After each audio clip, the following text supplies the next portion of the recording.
안녕하세요. 따뜻한 봄바람이 불어 모두의 마음에 포근한 기운이 파고드는 날에 전 조금은 차가운 이야기를 꺼내볼까 합니다.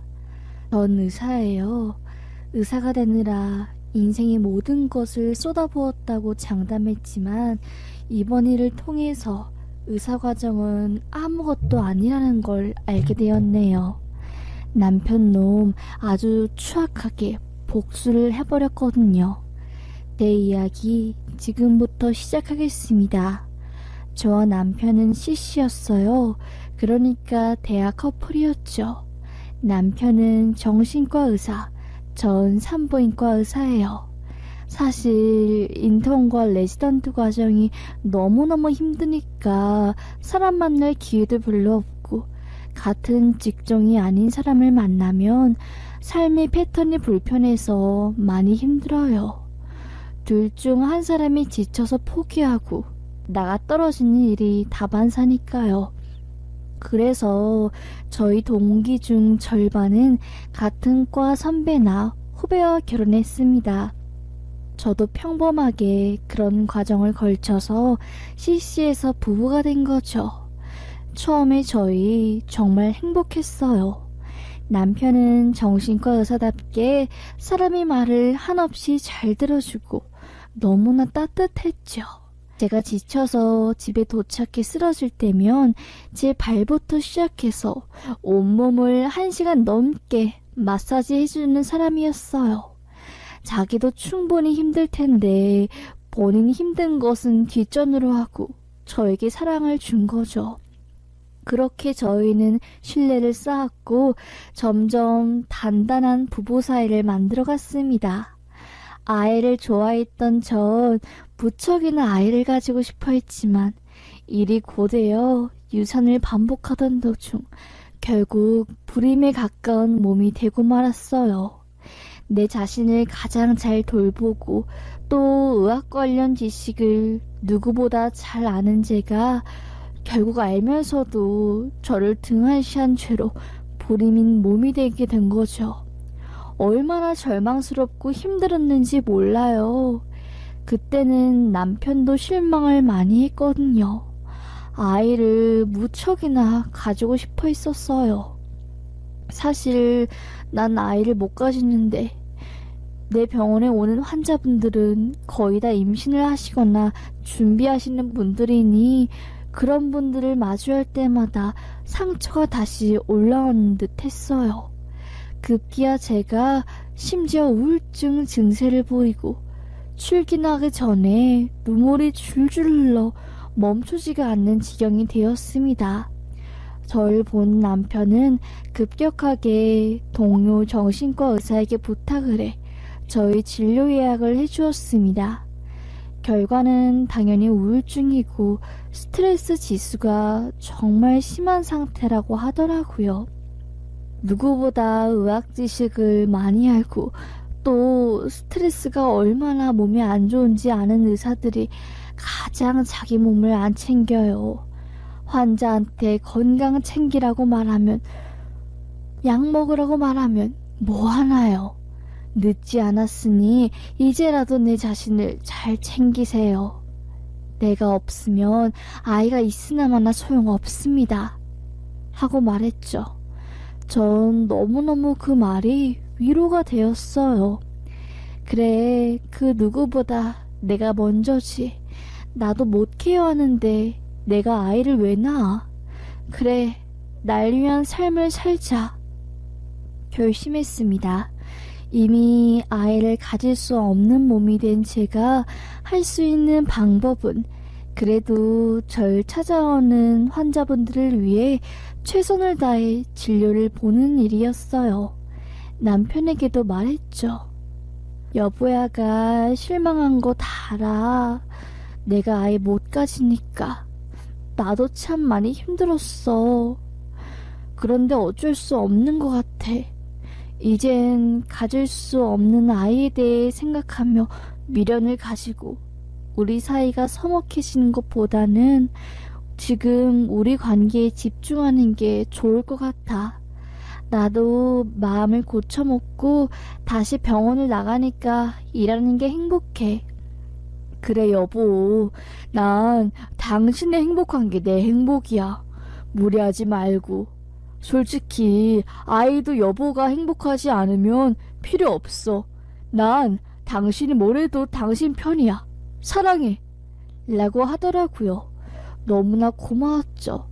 세상에 이런 남자가 내 남편이라니. 난 복받은 여자다. 라고 생각했습니다. 그렇게 전 감사한 하루를 보내고 있었죠. 하지만 그 행복은 오래가지 않았어요. 남편의 행동이 조금씩 이상해지기 시작하면서요. 제가 자고 있을 때 귀에 어렴풋이 들리던 통화가 아직도 생생해요. 그래, 수선씨. 금요일 밤에 그 호텔로 와요. 내가 할 말이 있고 또 깊은 이야기를 나누어야 하니까요. 네네. 네네, 몰래. 그래요. 라고 하는 겁니다. 뭐지? 호텔? 할 말? 상담이 있는 건가? 아니, 상담이 있는데 왜 호텔에서 만나? 도저히 이해가 안 되었습니다. 그때부터 제 신경은 곤두서기 시작했어요. 남편이 일거일투족을 전부 관찰했습니다. 그런데 아무리 봐도 바람필 시간이 없는 것 같았어요. 야간 진료 8시까지 하고 주말에는 나랑 시간을 보내고 괜히 내가 예민해진 건가 싶었죠. 찝찝한 마음에 전 남편에게 말을 했습니다. 여보야, 저번에 내가 자고 있을 때 들은 건데 여보 호텔에서 무슨 회의해? 아니 뭐 수선씨랑 호텔에서 할 말이 있다고 하길래 그냥 듣고 넘겼는데 며칠 내내 자꾸 생각이 나더라고. 괜히 내가 이상한 생각하는 건 아니지? 아이고 우리 귀요미 그걸로 날 의심했어요. 수선이는 남자야 여보야. 의료기기 연결해준 매니저님이라서 특별히 뭐 좋은 곳에서 대접하고 싶어서 호텔에서 본 거고 난 여보뿐이니까 걱정하지 마 라고 하더라고요. 안심했죠. 그렇게 몇 달간 다시 행복한 부부 생활을 했어요. 그러다가 이제 사건이 터진 거죠. 제가 립스틱을 남편 차에 두고 온 것 같더라고요. 아무리 봐도 그 립스틱이 안 보이고 5만원짜리라서 잃어버리면 너무 아까웠기 때문에 전 남편이 자고 있을 때 남편 차키를 가지고 문을 열려갔습니다. 다행히 앞좌석에 립스틱이 있더라고요. 그런데 립스틱을 꺼내려고 손을 안쪽으로 뻗는 순간 이상한 천이 잡히는 겁니다. 뭐야? 라고 한 뒤 그걸 본 순간 너무 놀랐어요. 구멍 뚫린 스타킹 그리고 교복이었습니다. 명찰이 달린 학생들이 입는 교복이었어요. 그 명찰에 한수선이라는 이름이 써 있었습니다. 그러니까 남편이 전화통화한 그 수선 씨는 의료기기 매니저가 아니라 한 여학생의 이름이었던 거죠. 두근거리는 마음을 감출 수 없었던 전 심호흡을 깊게 한 뒤에 그 옷가지를 전부 사진 찍고 들키지 않으려고 다시 의자 밑에 쑤셔 박았어요. 그리고 나서 차를 막 뒤지기 시작했습니다. 딱히 나오는 것은 없더라고요. 순간 생각이 났고 내비게이션을 뒤졌어요. 사과정신과, 더블S 호텔, 마가고등학교, 마실중학교, 사과정신과 이 패턴으로 찍혀있더라고요. 마가고등학교와 마실중학교는 남편이 정신건강 관련 상담과 또 특강을 나가느라 계속 갔던 건 알고 있었어요. 더블S 호텔이 의문이었죠. 그것도 낮 3시에 간 거더라고요. 그땐 남편이 근무하고 있을 시간인데 뭐지? 싶었습니다. 순간 뒷골이 땡기더라고요. 트렁크를 열고 싶은 마음이 든 겁니다. 거기에 불륜이 증거가 있을 수도 있어 하면서요. 미처 생각하지 못했던 트렁크를 열었는데 뭐 있는 거라곤 골프채뿐이었죠. 그런데 그 카페트 안에 뭔가 불룩 튀어나와 있더라고요. 뭐야? 하고 본 순간 그건 핸드폰이었어요. 순간 심장이 덜덜덜 떨렸고 전 아무 말을 할 수가 없었어요. 집으로 다시 올라갔습니다. 살금살금 방문을 열어 남편이 상황을 파악했어요.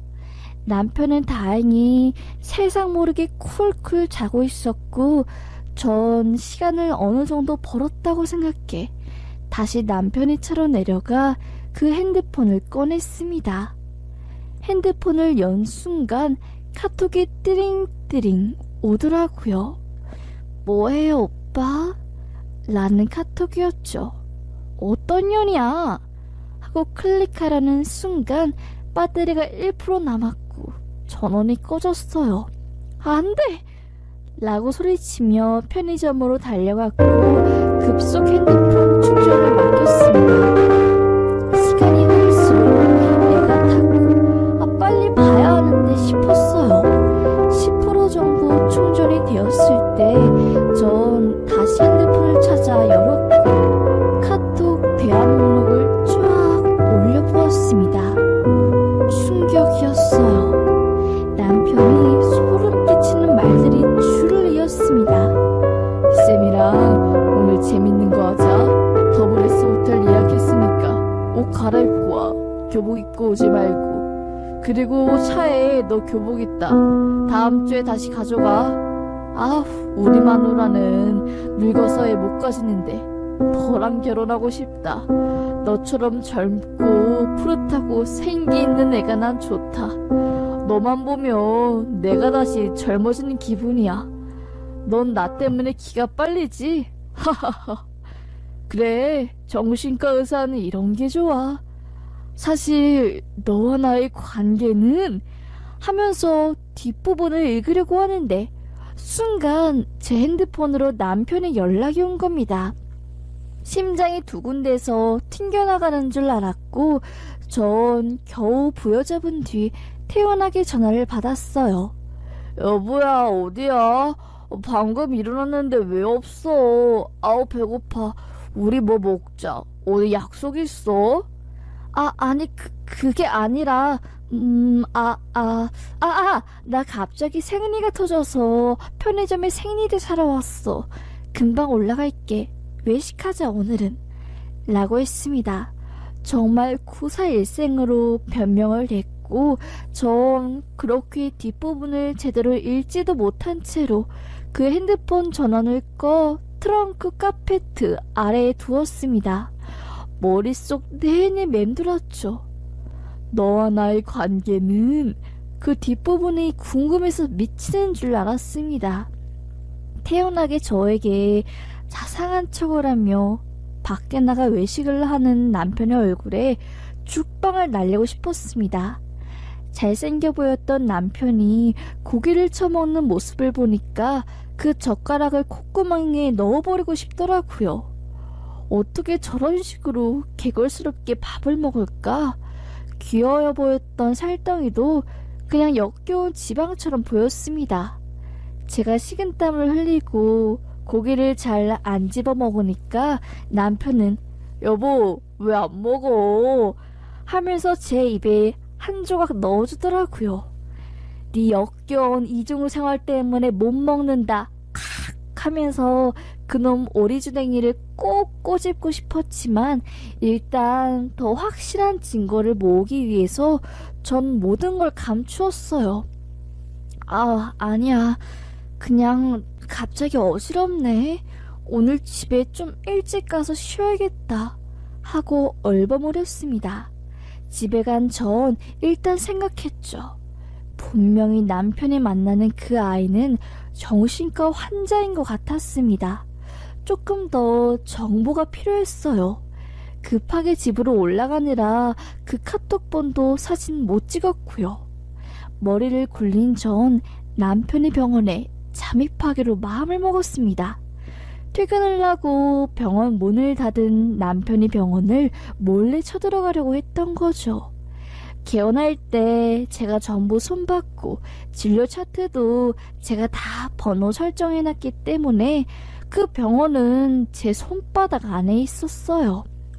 정말 천만다행인 게 같은 의사라서 어떻게 병원에 돌아가는지 아니까 뭐 큰 부담이 없었습니다.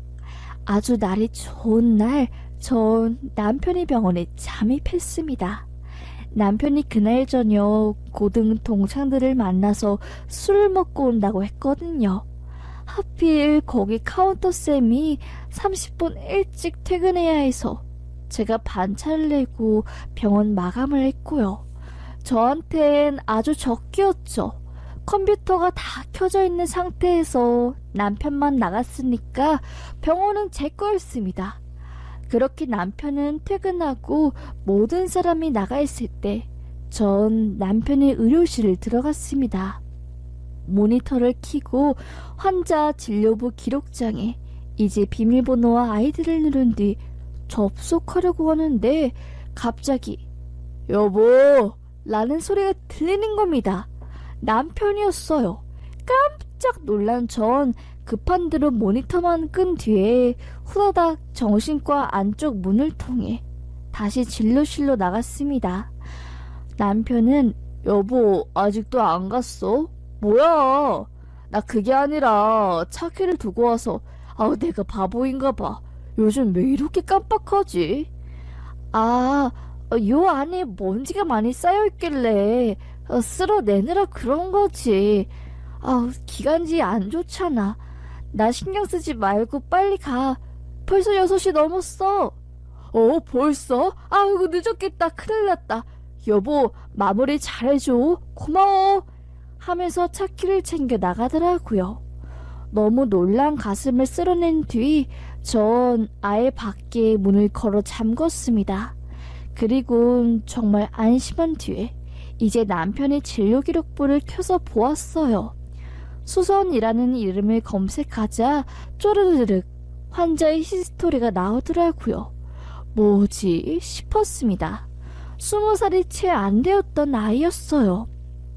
아니, 정말 이 아이랑 바람을 핀 거라고? 믿겨지지 않았던 전 히스토리를 쫙 읽었어요. 그 소녀 할머니 손에서 자라다가 이제 왕따를 크게 당했나 봐요. 부모가 소녀를 버리고 할머 손에 자란 그 아이는 성격이 의기소침하고 어릴 때부터 소아우울증이 있었다고 적혀 있었어요. 할머니가 치매에 걸리시고 집안에 돈이 없어지니 해서는 안 될 일에 손을 대기 시작한 거예요. 채팅을 통해서 남자를 만나고 소정의 대가로 돈을 받는 그런 일을 한 거죠. 그런데 웬걸? 하필 만났던 남자가 같은 고등학교에 다니는 남자였고 그 남자가 자기 학교에 몸 파는 여자애가 있다 하면서 소문을 쫙 낸 겁니다. 그 소녀는 바로 전교 왕따가 되었고 아무것도 할 수 없었나 봐요.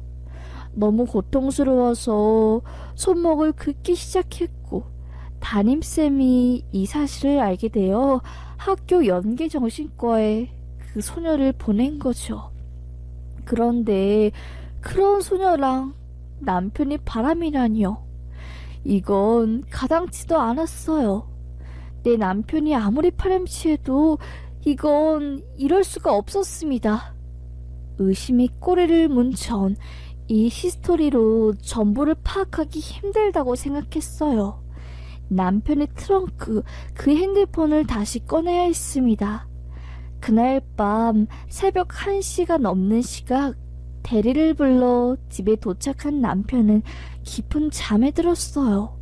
전 그 틈을 타 다시 남편의 차키를 가지고 트렁크를 열었습니다. 카페트를 들고 핸드폰을 찾으려는 때 핸드폰이 없는 겁니다. 아씨, 정말 욕이 절로 나왔어요. 한평생 욕 쓴 적 없지만 죄송하지만 정말 그때 욕이 안 나올 수가 없더라고요. 미친 듯이 뛰는 심장을 부여잡고 다시 집으로 갔습니다. 방문을 열자 남편이 으악 하면서 바닥에 톨라더라고요. 아, 진짜 사람 끝까지 빡치게 만드네 싶었던 전 남편을 화장실로 데려가 옷을 갈아입히고 다시 침대에 눕혔어요. 그런데 남편이 바지 뒷주머니에 핸드폰이 잡히는 겁니다. 한 개가 아니라 두 개였어요. 술에 취한 남편은 바보처럼 핸드폰을 트렁크에 숨기는 걸 깜빡한 거죠. 그렇게 전 그 핸드폰을 열어 카톡창을 받고 순간 온몸이 녹아내렸습니다. 경찰을 만나러 갔다는 남편, 사실은 구수선이라는 아이와 더블에 있어요. 카톡을 본 순간 전 눈물이 올랐죠. 남편의 수법이 완전히 그루밍 수법이었습니다. 시간 확립이 안 되고 아직 어리고 가장 수선이를 정신과 상담하면서 무의식적으로 그 아이의 정신 세계를 완전히 지배하고 의사와 환자라는 특수한 관계에서 권력을 잡아버린 겁니다. 카톡 내역을 보니 처음엔 너가 너무 안쓰러워 내가 지켜주고 싶어 우리 병원에 와서 완치하자 이런 식으로 사적인 대화를 나누다가 은근히 마음을 표시하고 수선이를 지켜주고 싶다는 명목하에 비밀스러운 만남을 하다가 완전히 그 아이를 지배한 거였어요. 미친놈. 와, 이거 진짜 또라이네 생각에 절로 들었고 전 그 모든 기록을 USB에 옮겼습니다. 이혼은 물론 그 자식을 깜빵에 넣어야 했어요. 심장 떨리는 걸 겨우 참고 전 다시 집으로 갔죠. 거의 한 달 넘게 그 사실을 참느라 애가 탔어요. 그렇게 남편 몰래 소장을 전부 작성하고 타이밍을 간보고 있을 때 엄청난 일이 터진 겁니다. 제 산부인과가 다 끝나가는 시간에 한 소녀가 온 거예요. 접수원에게 의사 선생님을 바로 볼 수 있냐면서 간절하게 물었대요. 접수원은 그게 무슨 소리인가 싶어서 말랬고 낙태 이야기를 꺼낸 겁니다. 심상치 않은 일이란 걸 깨달은 간호쌤은 아이를 바로 진료실로 들여보냈어요. 전 무슨 일이냐고 물었고 그 아이는 그냥 고개를 떨구며 아이를 지울 수 있냐고 묻더라고요. 불법이고 안 된다고 무슨 일인지는 모르겠지만 의료법상 우리가 할 수 있는 것은 없다고 했습니다. 그러자 펑펑 울더라고요. 꼭 지워야 한다고 하면서요. 뭔가 이상한 전 일단 누워보라고 검진부터 받자고 한 뒤에 그 소녀를 검진하는데 다리 안쪽을 본 순간 너무나 놀랐습니다. 안쪽이 전부 멍이었어요. 누군가 때린 흔적이었습니다. 순간 뒤통수가 싸해진 전 메신저로 간호사 쌤께 환자 성함이랑 이런 거 아무것도 받은 거 없어요? 네 쌤, 그냥 쌤 좀 바로 뵙고 싶다고 해서 들여보낸 거예요 라고 하더라고요. 전 소녀에게 물었죠. 일단은 우리가 할 수 있는 방법을 최대한 동원해 볼게. 아직 어린 것 같은데 무슨 일인지 말해줄 수 있니? 혹시 이름을 알 수 있을까? 라고 하자 그 아이가 충격적인 말을 꺼내는 겁니다. 전 수선이에요. 제가요 사실은 지금 상담받고 있는 쌤과 만나는 중이에요. 그런데 쌤이 아이를 가진 것 같아요. 저 이 사실을 말하면 쌤이 저한테 무슨 짓을 할지 모르겠어요. 그 쌤은 저희 학교에 특강도 나가고 제 친구들 전부 알고 있어요. 제가 그 쌤과 이런 관계 더 이상 하기 힘들다고 나도 그냥 평범하게 살고 싶다고 하니까 쌤이 제 생활을 다 까발린다고 하면서 절 협박한 거예요. 결국엔 제가 이렇게 망가졌고요. 라는 말을 하는 겁니다. 수선이, 정신과쌤, 제 남편이 맞았습니다. 충격을 받은 전 눈앞이 흔들렸고 그 아이를 진정시키기 위해 무엇라도 했어요.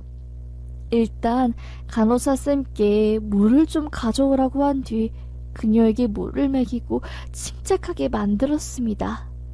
일단 내 말 잘 들어요. 수선씨 아무 잘못 없어요. 의사쌤들 중에 정말 좋은 정신과 의사쌤들 많아요. 그런데 수선씨 담당 그 쌤은 자격 없는 사람이에요.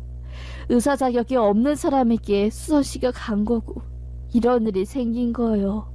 이제부턴 내가 도와줄게요. 손 잡고 알겠죠? 라고 하며 소녀를 안심시켰고 전 바로 경찰에 신고를 했습니다. 네, 제 남편을 신고한 거죠. 벼르고 있던 소장을 날려버리고 단칸방에 혼자 사는 소녀를 위해 피해자 보호소에 가도록 안내를 해주었어요. 정신 상태가 안 좋아 어떤 선택을 할지 몰라서요. 모든 소녀의 조사 과정에 제가 동행했습니다. 피해 사실을 증언할 때 정말 수치스럽거든요. 엄마가 없으니 저라도 지켜야 할 것 같다. 진료도 다 빼고 동행했고 전 남편에게 통보했죠. 의사 이름에 먹칠하는 너 같은 쓰레기 놈이랑 결혼한 게 내 평생의 흠이라고.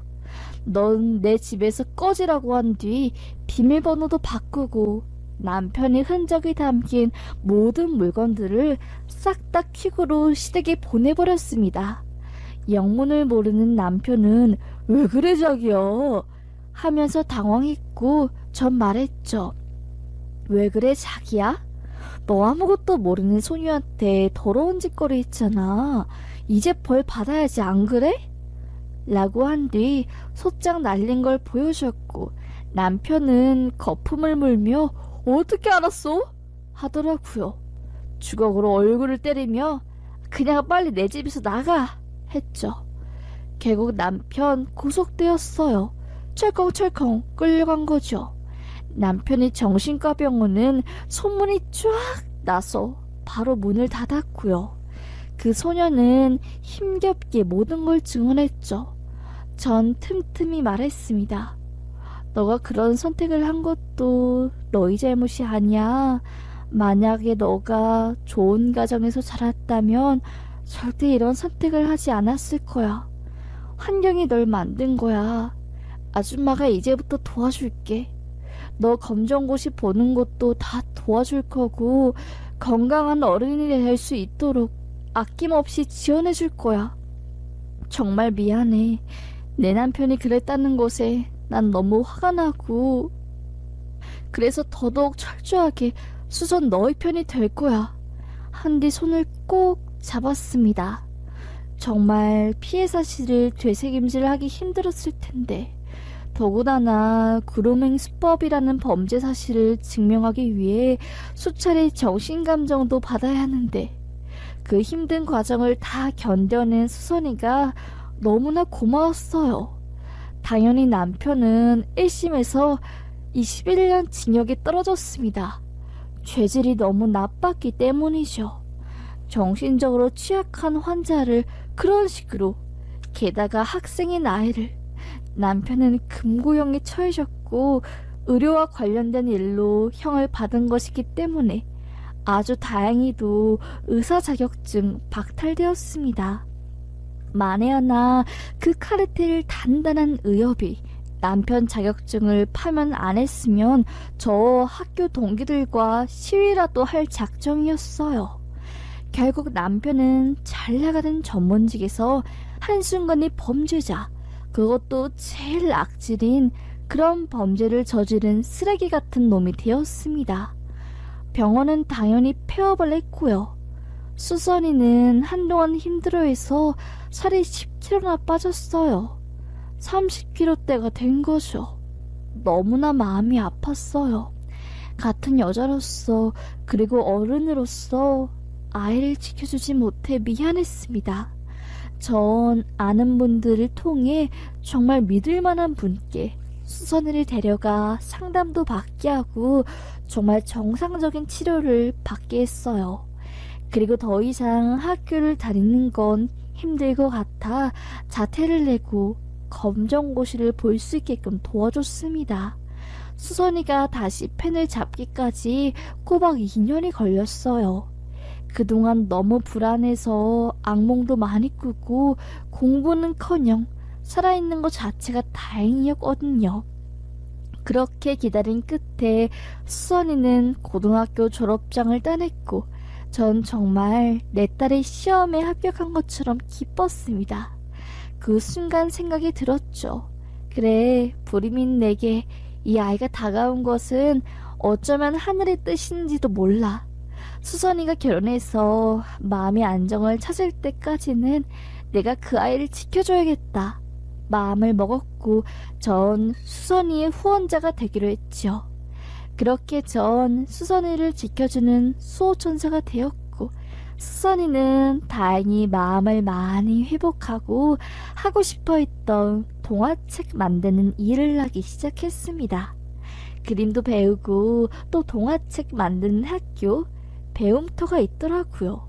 그렇게 일을 하고 그림 관련 학위도 은행 학점제를 통해 딴 수선이는 어느새 번듯한 출판사의 직원이 되었죠. 그곳에서 디자인을 담당하고 책도 냈습니다. 수선이의 그림이 대문짝하게 담긴 책이요. 그렇게 수선이는 다시 행복을 찾았고 저도 그런 수선이를 보며 흔들렸던 인생을 다시 바로잡게 되었네요. 이젠 마음이 편합니다. 이런 일이 발생한 거에 대해 너무나 마음이 아팠는데 그래도 잘 해결되어서 불행 중 다행이네요. 남편 같은 놈 때문에 한 직업군이 통째로 욕을 먹네요. 충분히 벌 받고 그곳에서 평생 썩었으면 좋겠습니다. 제 사연 들어주셔서 정말 너무 감사합니다.